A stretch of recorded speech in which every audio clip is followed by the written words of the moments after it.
초등부 친구들 안녕하세요. 반갑습니다. 오늘도 우리 이 시간에 마음을 모아서 함께 기쁨으로 하나님을 찬양하며 예배드리겠습니다. 우리 이 시간 먼저 사도신경으로 우리의 신앙을 고백하겠습니다.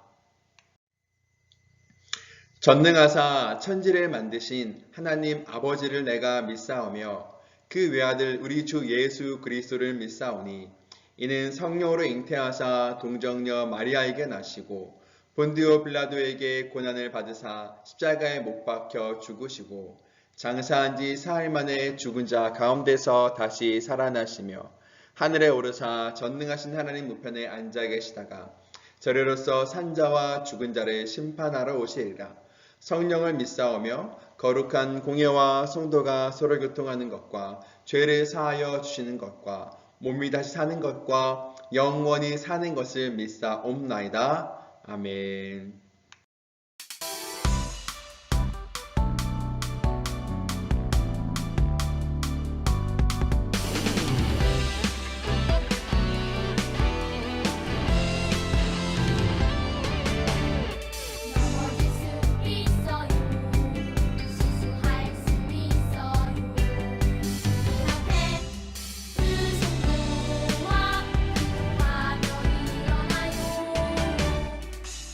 야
이제 우리 두 손 모아 함께 기도하겠습니다. 하나님, 감사합니다. 오늘도 우리를 주님 앞에 불러주시고 이 자리에 모여서 함께 예배드릴 수 있게 해주셔서 참 감사합니다. 하나님을 사랑하는 우리 초등부 친구들 어디 있든지 간에 하나님께서 늘 지켜주시고 품어주심에 참 감사합니다. 우리 친구들 항상 주님의 인도 가운데서 건강하고 지혜롭게 자라나게 해주시고 내가 하나님을 예배하는 예배자임을 잊지 않는 우리 친구들 되게 도와주세요. 이 시간 하나님께 예배드립니다. 우리의 예배를 기쁘게 받아주세요. 예수님의 이름으로 기도합니다. 아멘. 오늘 우리 함께 나눌 말씀은 누가복음 5장 20절입니다. 우리 말씀을 찾아서 준비하겠습니다. 우리 말씀 크게 한번 같이 읽어볼까요? 시작! 예수께서 그들의 믿음을 보시고 이르시되 이 사람아 내 죄 사함을 받았느니라 하시니 누가복음 5장 20절 말씀. 아멘. 오늘 우리가 함께 나눌 말씀 최고의 치료제 믿음이란 제목으로 함께 하나님 말씀 나눌 거예요. 우리 바른 자세로 앉아서 하나님 말씀 함께 들읍시다.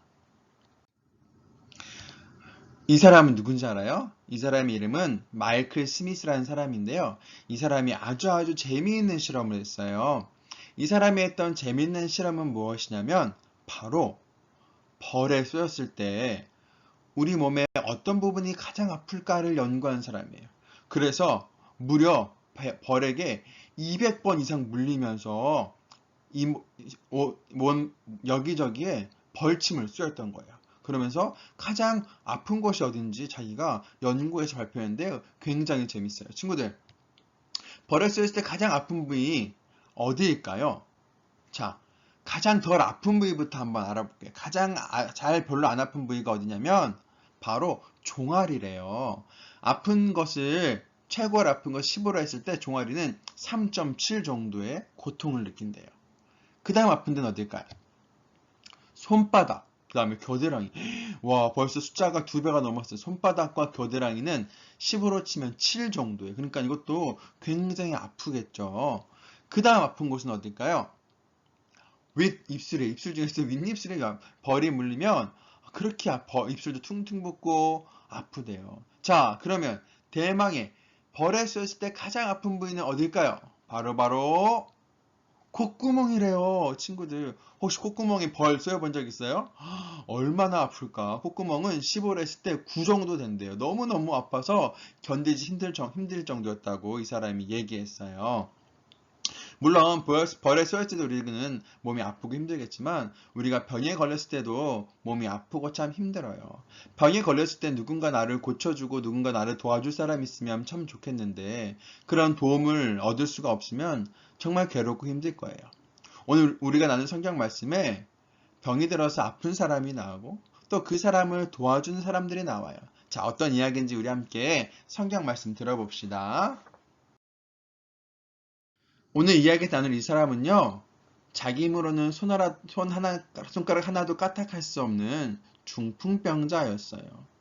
이 사람에게 무슨 희망이 있었을까요?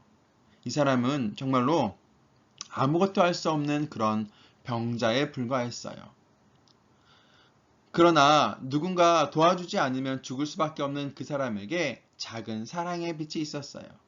그 빛이 무엇이었을까요? 이제부터 이 중풍병자의 이야기를 하려고 합니다. 많은 아픈 사람을 고치신 예수님의 소문이 이스라엘 전체에 퍼졌어요. 하루는 예수님께서 한 집에서 말씀을 가르치셨어요.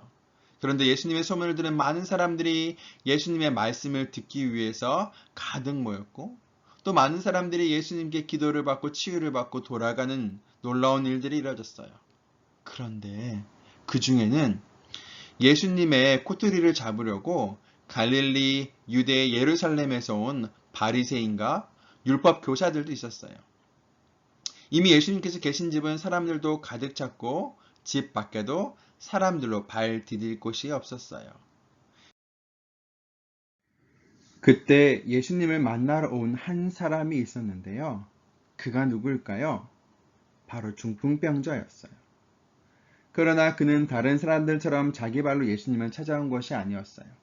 그는 손가락 하나 까딱할 수 없는 중풍병자였죠. 그러나 그에게는 작은 사랑의 빛이 있었어요. 그것은 그를 사랑하는 친구들이었어요. 예수님을 만나고 싶어도 만날 수 없는 중풍병자를 위해서 친구들은 중풍병자가 누운 침대를 통째로 메고 예수님을 찾아왔어요. 여기까지도 정말 대단한 일이죠. 자기 자신을 위해서도 아니고 다른 사람을 위해서 침대를 메고 예수님을 찾아오다니요. 여기서 우리는 친구들이 얼마나 중풍병자를 사랑했는지 알 수 있어요. 한 고비는 넘겼지만 그들의 앞에는 또 다른 장애물이 있었어요. 예수님이 계신 집이 사람들로 가득 차서 예수님께 나아갈 수 없었다는 거예요. 대부분의 사람들이 이런 장애물을 만나면 포기하거나 불평하기 쉬울 거예요. 그러나 중풍병자의 친구들은 포기하지 않았어요. 그들은 그리고 지붕으로 올라가기 시작했어요. 예수님 당시의 이스라엘 집은 보통 방이 하나이고 지붕이 평평했어요. 지붕은 나무를 깔고 나무 위에 덤불이나 나뭇가지를 깔았어요. 그 위에 진흙을 덮어서 다졌죠. 그리고 집 바깥에는 지붕에 올라가는 계단이 있었어요. 중풍병자 친구들은 지붕으로 올라가서 지붕을 뚫기 시작했어요. 뚝딱 뚝딱 한참 지붕을 뚫던 친구들은 뚫린 지붕 안으로 중풍병자의 침대를 달아내렸어요. 말씀을 전하시던 예수님과 예수님의 말씀을 듣던 사람들은 얼마나 황당했을까요? 갑자기 흙과 모래가 떨어져서 위를 쳐다봤더니 글쎄 지붕이 뚫리고 중풍병자가 누운 침대가 내려오는 것이었어요. 하지만 예수님께서는 중풍병자와 그의 친구들을 혼내지 않으셨어요. 오히려 중풍병자 친구들의 믿음을 보시고 중풍병자에게 이렇게 말씀하셨어요. 너의 죄를 용서하노라. 예수님께서는 친구들의 믿음만 보시고도 중풍병자의 죄를 용서해 주셨어요. 사실 죄를 용서하는 일은 병을 고치는 일보다 더 어려운 일이에요. 왜냐하면 병은 의사도 고칠 수 있고 하나님의 능력을 받은 사람도 고칠 수 있지만 죄를 용서하는 것은 오직 하나님만이 하실 수 있는 일이기 때문이에요. 또 죄를 용서해 주신다는 것은 몸의 병뿐만 아니라 영혼도 구원해 주시겠다는 놀라운 축복이에요. 죄를 용서받은 중풍병자는 내 침대를 가지고 집으로 가라 하는 예수님의 말씀에 벌떡 일어나 침대를 가지고 하나님께 영광을 돌리며 집으로 돌아갔어요. 병뿐만 아니라 죄까지도 용서하실 수 있는 예수님께 포기하지 않고 나온 중풍병자의 친구들의 믿음이 중풍병자를 다시 살린 거예요. 우리에게 중풍병자 친구들과 같은 친구가 있다면 얼마나 행복하고 든든할까요? 반대로 우리가 중풍병자 친구들처럼 주변에 어려운 사람들을 도울 수 있다면 또 얼마나 행복하고 기쁠까요? 예수님께서는 섬김을 받으려는 사람마다 섬기라고 말씀하셨어요. 우리 친구들도 중풍병자 친구들의 사랑을 본받아 다른 사람을 돕고 섬기고 세우는 사람이 되었으면 좋겠어요. 그리고 또 한 가지, 진정한 사랑은 예수님을 소개하는 거예요. 만약 중풍병자 친구들이 중풍병자를 예수님이 아닌 다른 사람에게 데려갔다면 병을 고칠 수 있었을까요? 더 나아가 죄를 용서받을 수 있었을까요? 불가능했겠죠. 중풍병자 친구들에게는 중풍병자를 향한 사랑뿐만 아니라 예수님을 향한 믿음이 있었어요.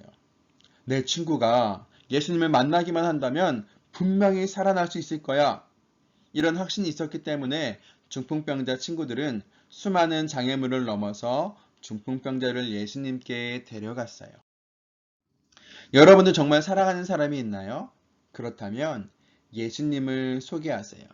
아빠, 엄마, 형제, 자매, 친구들 중에서 예수님을 모르거나 예수님으로부터 멀리 떠난 사람이 있다면 반드시 예수님께로 데리고 나와야 해요. 예수님만 죄를 용서해 주실 수 있고 영혼을 구원해 주실 수 있는 유일한 분이시기 때문이에요. 다른 것으로 사랑을 표현하지 마세요. 진정한 사랑은 예수님을 소개하는 거예요. 이것을 기억하고 주변의 사람들에게 예수님을 소개하고 전하는 여러분들이 되기를 바라고 축복합니다. 우리 시간 말씀을 기억하면서 함께 기도하기 원합니다. 우리에게 진정한 사랑은 오직 예수님 안에만 있습니다. 우리가 그 예수님을 전하고 예수님을 모르는 사람들에게 예수님을 소개하는 여러분들이 되기 바랍니다. 또 특별히 우리 주변에 어려운 사람이 있다면 더욱더 그 사람에게 예수님을 전하고 그 사람을 도울 수 있길 바라요. 우리가 그런 믿음을 가질 수 있도록 해달라고 함께 기도하겠습니다.